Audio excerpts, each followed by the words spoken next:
করতাম। গুন্ডা আনতে চাইলে গুন্ডা আনা যায়, অসুবিধা হয় না। আমি ভদ্রলোক নিয়ে এসেছি, ভদ্রলোক আসবেন, কমিশনে শুনানি করবেন, রায় হবে, যেটা রায় হয় হবে।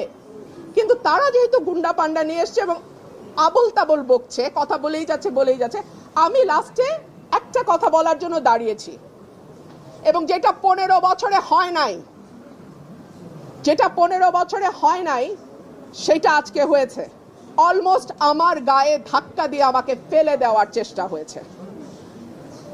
যেই বিএনপির নেতা কর্মীদের জন্য গত 15 বছর লড়াই করলাম, তারা আমাকে এখন ধাক্কা দেয়। তো ঠিক আছে, ধাক্কার বদলে তো ধাক্কা আসবেই, তাই না? সেটাই হয়েছে। নির্বাচনের আগে একটা সীমানা নিয়ে যদি এইরকম আচরণ আমরা দেখি নিজের দলের মধ্যে, হু নোজ নির্বাচনে কি হবে।